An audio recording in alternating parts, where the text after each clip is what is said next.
نحمده ونصلي على رسوله الكريم اما بعد فاعوذ بالله من الشيطان الرجيم بسم الله الرحمن الرحيم رب اشرح لي صدري ويسر لي امري واحلل عقدة من لساني يفقهوا قولي.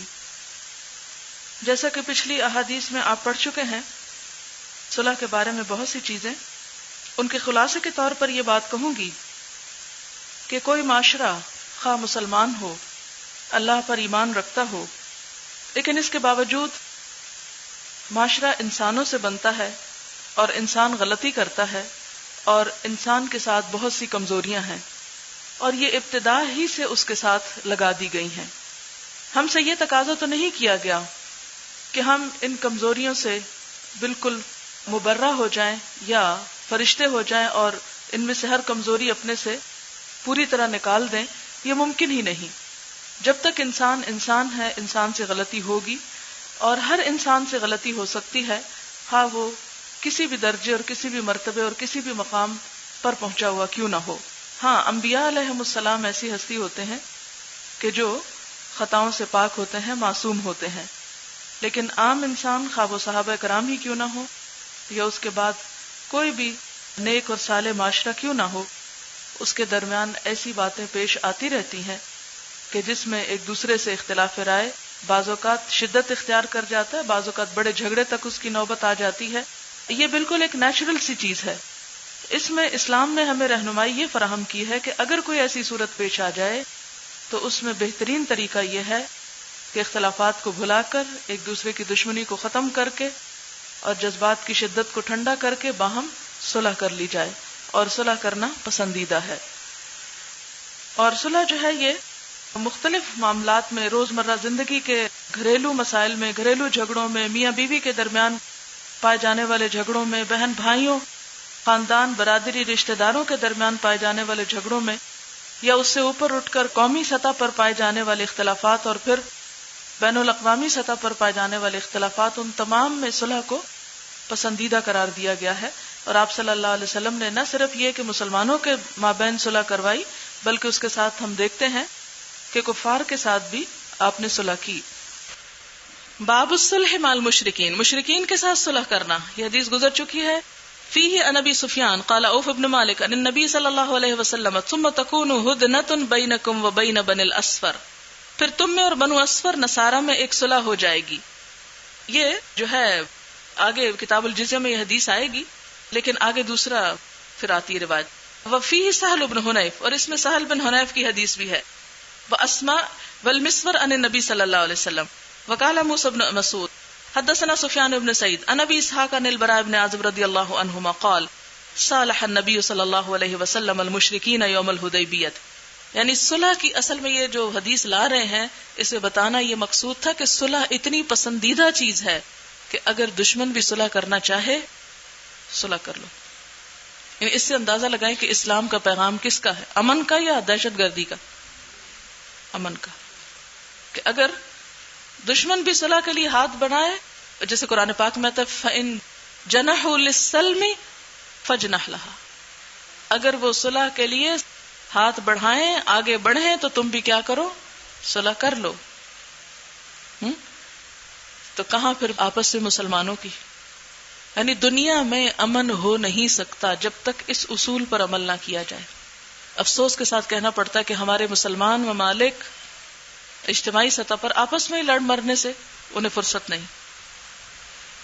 اور جب ہم اپنے ہمسایوں میں آس پاس حال دیکھ رہے ہیں تو اس میں باقی مسلمانوں کا فرض کیا ہے کہ وہ ان کے درمیان صلح کرائے. یہ ایک بین الاقوامی ذمہ داری بھی ہے. دیکھیں نا آپ، کئی سو سال پہلے امام بخاری یہ باب باندھ رہے ہیں الصلح مع المشرکین.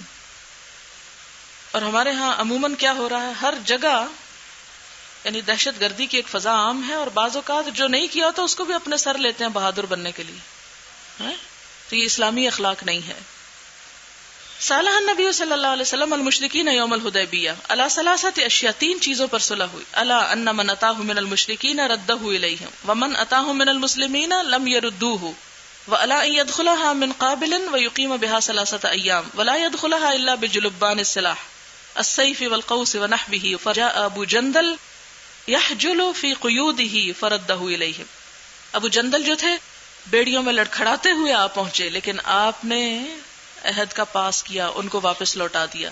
قال ابو عبداللہ، امام بخاری کہتے ہیں لم یذکر مؤمل عن سفیان ابا جندل، یہ جو دوسری روایت ہے اس میں ابو جندل کا ذکر نہیں آیا. وقال الا بجلب السلاح، وہاں پر جلبان نہیں آیا، جلب السلاح کا لفظ آیا. یعنی روایت میں الفاظ کا اختلاف ہوا، معنی ایک ہے. حدثنا محمد بن رافع حدثنا سریج بن النعمان حدثنا فلیح عن نافع عن ابن عمر رضی اللہ عنہما ان رسول اللہ صلی اللہ علیہ وسلم خرج معتمرا فحال کفار قریش بینہ وبین البیت فنحر ہدیہ وحلق رأسہ بالحدیبیہ. نبی صلی اللہ علیہ وسلم عمرے کے ارادے سے نکلے تو کفار قریش حائل ہو گئے آپ کے درمیان اور بیت اللہ کے درمیان. تو آپ نے کیا کیا؟ فنحر ہدیہ، اپنی قربانی ذبح کر لی. وحلق رأسہ بالحدیبیہ، اور حدیبیہ کے مقام پر ہی اپنا سر منڈوا لیا. وقاداہم، اور ان سے صلح کی، الا ان یعتمر العام المقبلہ، اس شرط پر کہ آئندہ سال عمرہ کریں گے. ولا یحمل سلاحا علیہم، اور ان کے خلاف کوئی اسلحہ نہیں لائیں گے، الا سیوفا، مگر تلواریں. ولا یقیم بہا الا ما احبوا، اور نہ رہیں گے وہاں مگر جتنا وہ اہل مکہ چاہیں گے.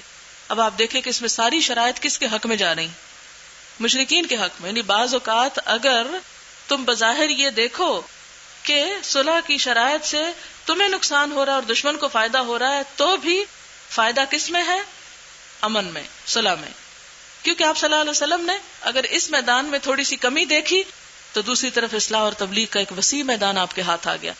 اس عرصے میں جب جنگ بدلی کا عہد ہوا تھا تو آپ صلی اللہ علیہ وسلم نے بہت زیادہ تبلیغی وفود بھیجے، خطوط لکھے، اور بہت سے لوگ اس عرصے میں مسلمان ہوئے. بلکہ مسلمانوں کی اکثریت اس عرصے میں اسلام لائی جبکہ صلح حدیبیہ ہوئی. اور اس سے پہلے کیا تھا؟ ہر سال جنگ جنگ جنگ، آپ تبلیغ کی طرف توجہ دے ہی نہیں پا رہے تھے. تو کبھی بھی یہ نہیں سوچنا چاہیے کہ اس موقع پر ہم دوسرے کے نیچے لگ کے کیوں صلح کریں، اس لیے کہ کبھی بھی برابری کی شرائط پر صلح ہو نہیں سکتی.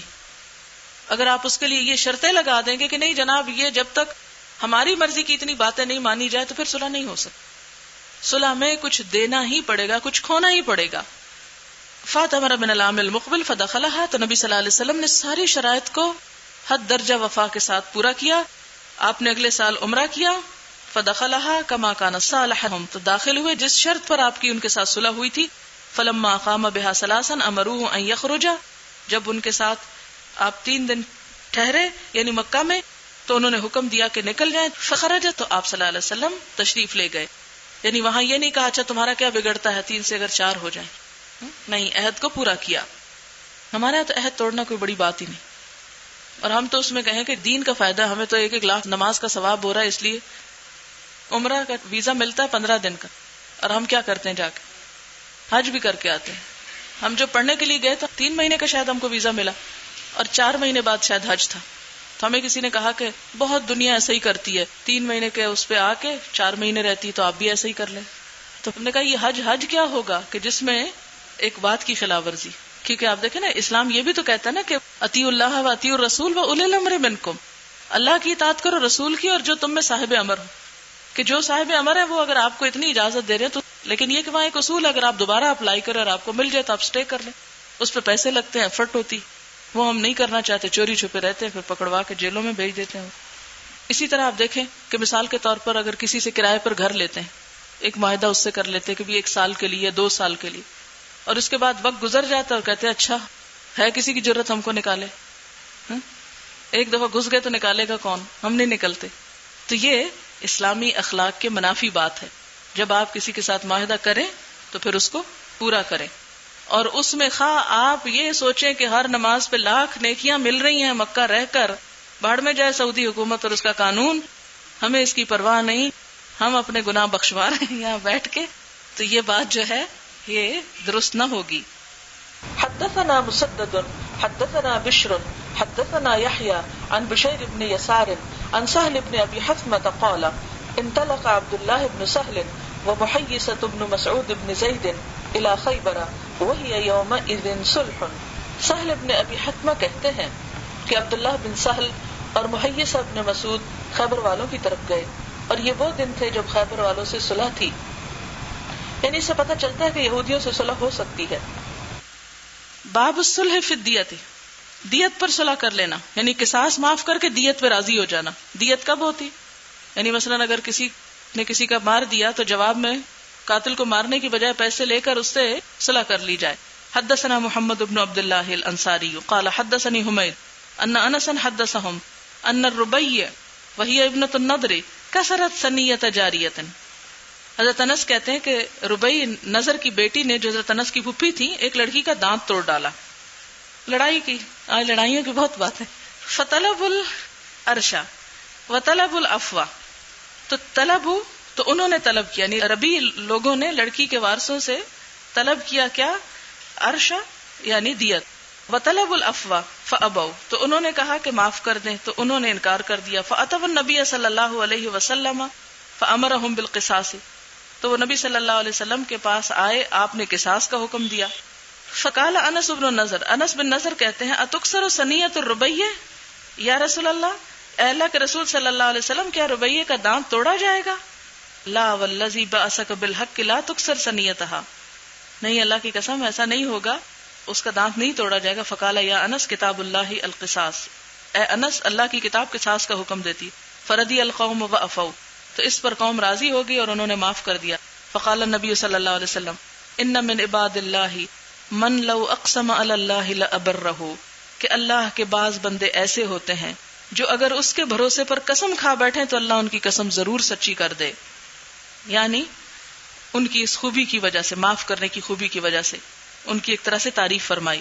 زاد الفزاری عن حمید عن انس فرضی القوم وقبل العرش، تو قوم راضی ہوگی اور انہوں نے دیت کو قبول کر لیا. اب اس وقت جو حدیث میں آپ کے سامنے رکھوں گی، اس میں ہم دیکھتے ہیں کہ مسلمانوں کے دو گروہ حضور صلی اللہ علیہ وسلم کی وفات کے بعد اور خصوصاً خلافت راشدہ کے بعد جو مسلمانوں کے درمیان باہم اختلاف پیدا ہوا، اس اختلاف میں صلح ہوئی اور کن شرائط پر ہوئی، اور اس کی پیشن گوئی نبی صلی اللہ علیہ وسلم نے پہلے ہی فرما دی تھی. اور یہ پیشن گوئی کرنے کا مطلب یہ تھا کہ آپ صلی اللہ علیہ وسلم کو اندازہ تھا کہ امت میں آئندہ ایسا ہونے والا ہے اور ایسا ہونا بالکل طبیعی ہے. باب قول النبی صلی اللہ علیہ وسلم للحسن ابن علی رضی اللہ عنہما، نبی صلی اللہ علیہ وسلم کا فرمان حضرت حسن بن علی جو آپ کے نواسے تھے رضی اللہ عنہما سے، ان ابنی ھذا سید، کہ میرا یہ بیٹا، اشارہ ہے آپ نے نواسے کی طرف، نواسے کو بیٹا کہہ کے پکار رہے ہیں، میرا یہ بیٹا ھذا سید سردار ہوگا.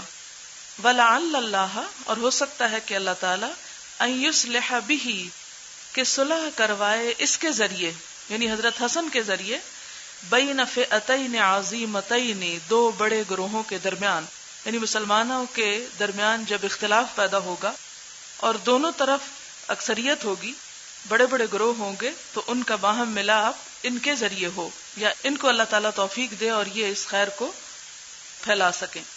وقولہ جل ذکرہ، اور اللہ سبحانہ وتعالیٰ کا بھی فرمان ہے، فاصلحوا بینہما، یہ سورۃ الحجرات کی آیت ہے جس میں آتا ہے کہ اگر مسلمانوں کے دو گروہ باہم لڑ پڑیں تو ان کے درمیان صلح کروا دو. فاصلحوا بینہما.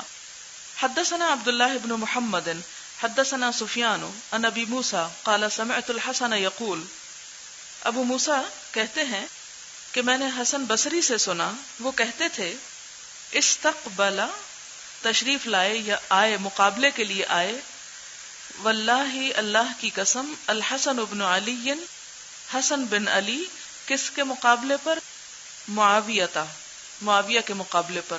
اور یہ اختلافات اور مسلمانوں کے باہم جھگڑے جو خلافت راشدہ کے بعد ہوئے، یہ تاریخ میں آپ پڑھ چکے ہیں. تو ان کے درمیان جب جھگڑا ہوا حضرت حسن اور معاویہ کے درمیان خلافت پر، تو حضرت حسن جو تھے معاویہ کے مقابل لائے کیا؟ بکتائب، فوجیں، کتیبہ کی جمع ہے. کیسی فوجیں؟ امثال الجبال، پہاڑوں جیسی، یعنی بہت زیادہ کثرت سے. فقال عمرو بن العاص، تو عمرو بن العاص نے کہا، انی لأرى کتائب، میں دیکھ رہا ہوں لشکروں کو، لا تولا، نہ پھریں گے، حتی تقتل اقرانہا، یہاں تک کہ اپنے جیسوں کو قتل کر دیں. یعنی دوسری طرف بھی بڑی بڑی فوجیں تھی، اقران قرین سے ہے. فقال له معاویہ، تو ان کو معاویہ رضی اللہ تعالیٰ عنہ نے کہا، وکانا اور تھے کون؟ معاویہ. کانا کے نیچے چھوٹا سا لکھ لے معاویہ. واللہ اللہ کی قسم، خیر الرجلین دونوں میں سے بہترین انسان، یعنی عمرو بن العاص اور معاویہ میں سے معاویہ زیادہ اچھے انسان تھے. اے عمر وَإِن قَتَلَ هَؤُلَاءِ هَؤُلَاء اگر یہ گروہ اس گروہ کو قتل کر دے گا، وَهَؤُلَاءِ هَؤُلَاء اور وہ گروہ اس گروہ کو، یعنی باہم یہ دونوں فوجیں لڑ پڑی، من لی بِأُمُورِ النَّاسِ تو کون میرے ساتھ ہوگا یا میرا کفیل ہوگا لوگوں کے معاملات میں. یعنی اتنا بڑا جب مسلمانوں کے درمیان جھگڑا اور لڑائی اور فساد ہوگا تو پھر میری مدد کون کرے گا اس سارے کی اصلاح میں.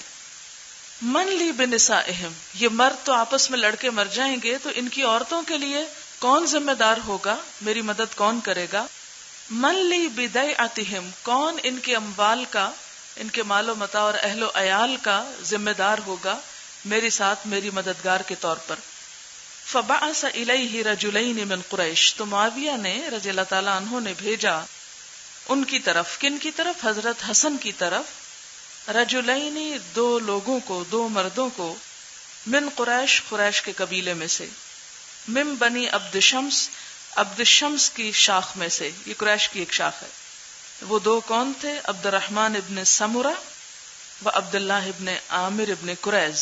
یہ دو صلح کی درخواست لے کر حضرت حسن کے پاس بھیجے گئے. فقال تو معاویہ نے کہا اذهبا الى هذا الرجل دونوں جاؤ اس شخص یعنی حضرت حسن کے پاس. فاعرضا علیہ تو پیش کرو اس پر کیا؟ یعنی صلح کی درخواست. وقولا له اور دونوں اس سے کہو. وطلبا الیہ اور طلب کر لو اس سے، یعنی جو بھی وہ مطالبہ کریں اسے مان لو. فاتیا دونوں آئے. فدخلا علیہ تو آپ پر داخل ہوئے. فتکلما ان سے کلام کیا. وقالا لہ اور حضرت حسن سے کہا. وطلبا الیہ اور ان سے صلح طلب کی. فقال لهم الحسن ابن علی تو ان دونوں کو، یہ جو صلح کی درخواست لے کر گئے تھے، ان سے حضرت حسن نے کہا انا بنو عبد المطلب ہم بنو عبد المطلب میں سے ہیں.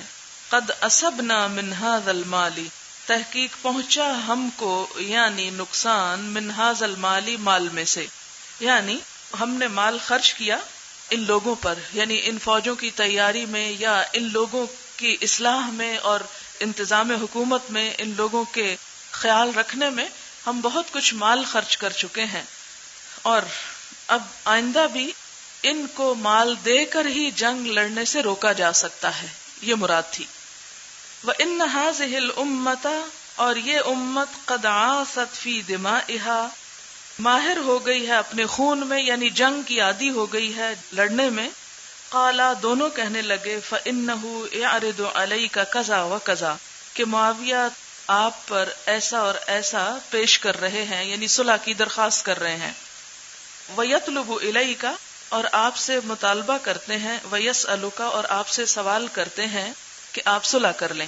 قَالَ فَمَن لِّي بِهَذَا تو حضرت حسن کہنے لگے کہ کون ہوگا میرے لیے اس بات پر، یعنی ضامن، یعنی کون ذمہ داری لے گا.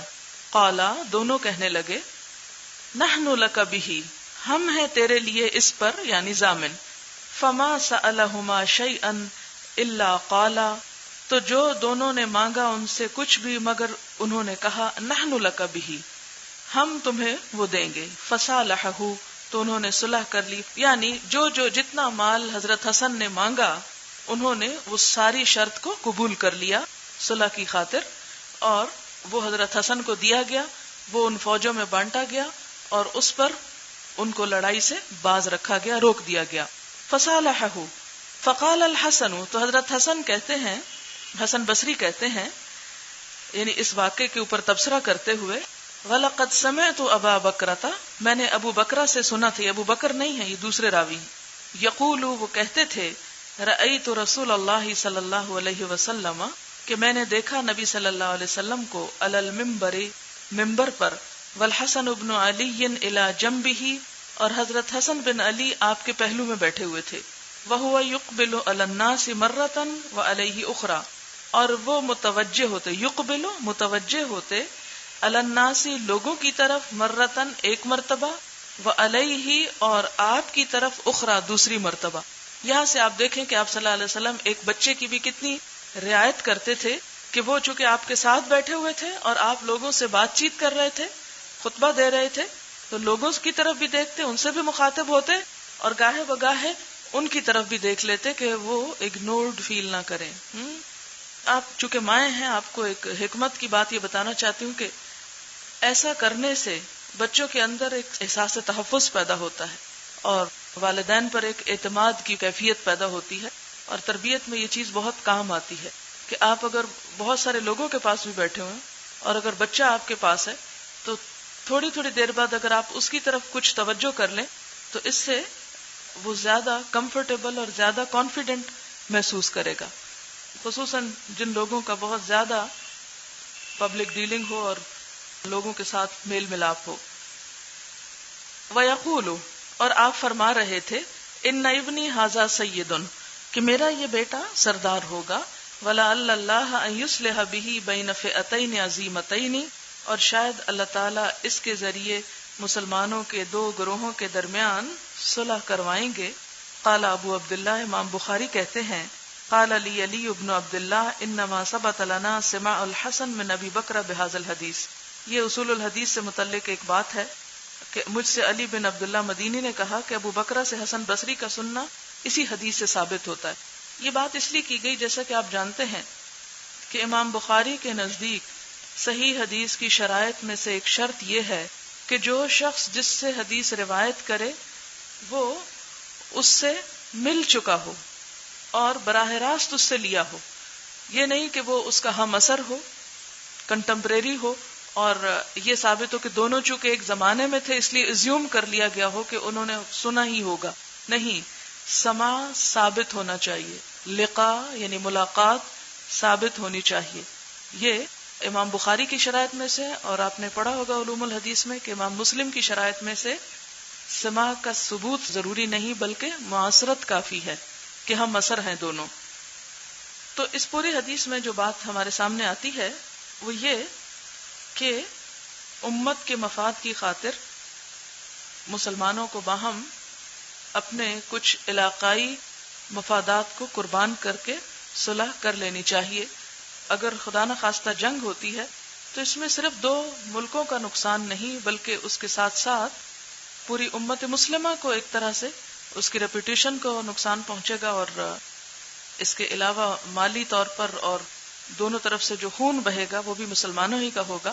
تو ایسے تمام معاملات میں جہاں بھی اختلاف کی کوئی بات ہو وہاں اگر امن قائم کرنے کے لیے بعض اوقات کچھ نقصان اٹھا کر بھی صلح کرنی پڑے تو کر لینی چاہیے.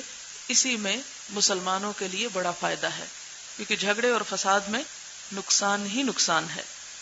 باب هل یشیر الامام بالصلح، کیا امام صلح کرنے کے لیے اشارہ کر سکتا ہے؟ یعنی اگر دو لوگ آپس میں جھگڑ رہے ہیں یا دو گروہ جھگڑ رہے ہیں تو جو امام وقت ہے یا لیڈر ہے مسلمانوں کا، کیا وہ انہیں صلح کرنے پر قائل کر سکتا ہے یا اس کی طرف اشارہ کر سکتا ہے یا وہ بیچ میں پڑھ کر صلح کروا سکتا ہے؟ حدثنا اسماعیل بن ابی اویس قال حدثنی اخی عن سلیمان عن یحیی بن سعید عن ابی الرجال محمد بن عبد الرحمن ان امه امرة بنت عبد الرحمن قالت سمعت عائشة رضی اللہ عنہا تقول سمع رسول اللہ صلی اللہ علیہ وسلم صوت خصوم بالباب. حضرت عائشہ کہتی ہیں کہ نبی صلی اللہ علیہ وسلم نے آواز سنی خصوم جھگڑنے والوں کی، خصم کی جمع ہے، جھگڑنے والوں کی، بالباب دروازے کے پاس، عالیتن اصواتہم جن کی آوازیں بلند ہو گئی تھی، زور زور سے جھگڑ رہے تھے، آپ نے ان کی آوازیں سن لی. وَإِذَا أَحَدُهُمَا يَسْتَوْدِعُ الْآخَرَ، تو دیکھا کہ ان میں سے ایک دوسرے سے قرض کم کرنے کو کہہ رہا. یستودع لفظی معنی ہے ودع، ودع کا مطلب ہوتا ہے رکھ دینا، اور یستودع کون سا باب ہے؟ استفعال، طلب کے معنوں میں، یعنی رکھنے کی، کم کرنے کی طلب کرنا، یعنی کم کروانا چاہتا تھا. وَيَسْتَرْفِقُهُ، اور اس سے نرمی کی درخواست کر رہا تھا، فی شیئن ایک چیز میں، وہو یقول، اور دوسرا کہہ رہا تھا یعنی جو قرض دینے والا تھا، واللہ لا افعل، اللہ کی قسم میں نہیں کروں گا. یعنی وہ کہہ رہا تھا کہ قرضہ تھوڑا کم کر دو، کہتا میں نہیں کروں گا.